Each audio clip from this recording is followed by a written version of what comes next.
Moving then towards Northern Ireland and EU trade.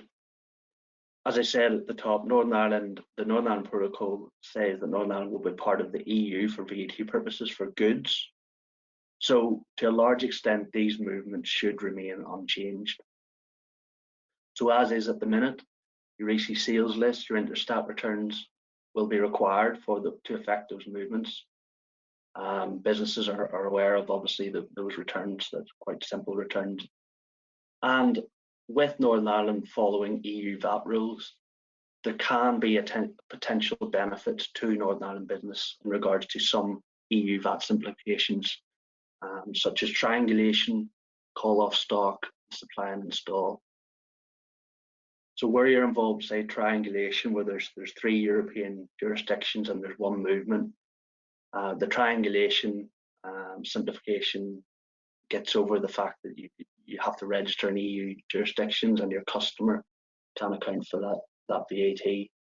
Similarly in call off stock, so if you send goods to the Republic of Ireland and hold the stock there for your customer to call off as and when required, generally speaking, your customer accounts for that local Irish VAT. So that those continue, and those simplifications continue. So you don't need, on those movements, you shouldn't need create any overseas VAT registrations or requirements. And we'll see later on the difference between this Northern Ireland or EU trade and GB EU trade, and the loss of these EU simplifications, which may cause some concern on those movements. For those that are involved in supplying goods to private individuals throughout Europe, the distance sales remain unchanged. So those thresholds, those monitoring of thresholds remain unchanged until the EU VAT reform in July 2021, which will get rid of those thresholds and introduce a separate VAT return to be filed to HMRC, who will then remit the taxes. Again, it's a simplification for those businesses in that space, instead of having to register in various different EU countries. So that's a welcome news if you are in that space in Northern Ireland. So there are potential EU VAT benefits for Northern Ireland businesses being part of this EU VAT territory.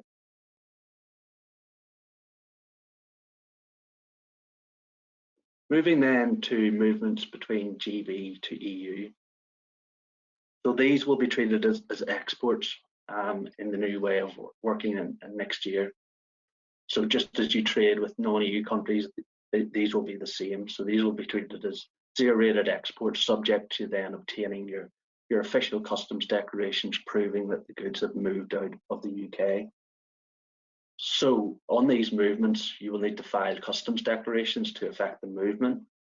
So a consideration is, have you engaged with a broker or agent to file these customs declarations? Because these movements aren't supported by the Trader Support Service, unfortunately. So that's an action for businesses. And as I said in the previous example, there can be a loss of some of the EU VAT simplifications on these movements where you're moving goods from GB into EU. So I give a few examples on screen now in terms of the triangulation. So triangulation may impact where your GB operation is sourcing goods from one EU country and they're shipped directly to another EU country. So potentially in that scenario where you're shipping goods, where you're from your GB operation, potentially your GB operation is sourcing and understanding affecting these movements, potentially then an overseas VAT registration may be triggered. Again, where you're sending goods, a stock of goods from GB to hold in an EU country, call-off simplification allows for your customer to account for that local VAT. If you're moving the goods from GB into the EU post 1st of January 2021, potentially then there's a requirement to account for that local VAT in the country of destination again.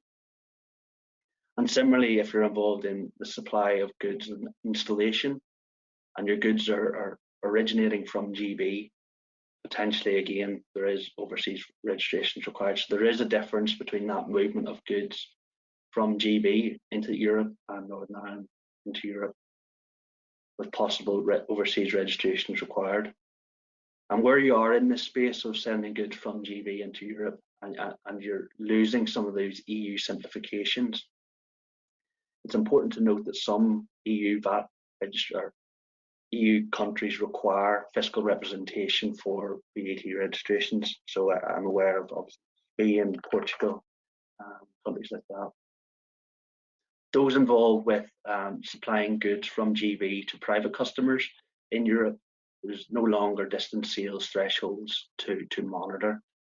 But as part of the EU VAT reform in July 2021, non-EU territories can register and account for the VAT in the local country, so that they can avail of that simplification, the one-stop shop, come July next year.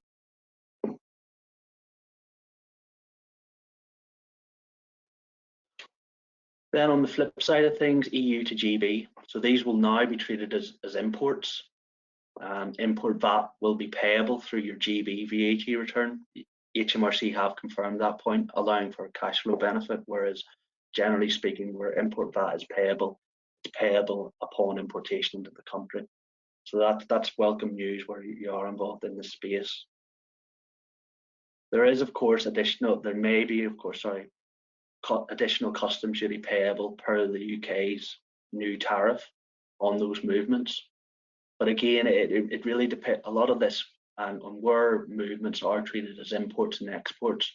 It's important to note that you need to understand with your suppliers, your customers, who will be responsible for what in terms of these customs declarations. And those are usually governed by your Incoterms.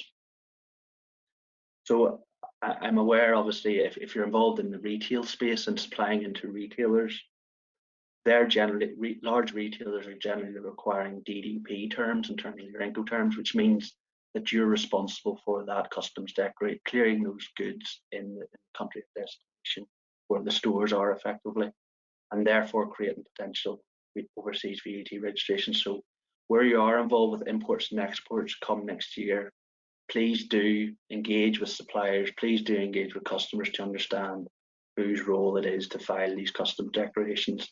And again, that's important even for GB to Northern Ireland movements with the Trader Support Service.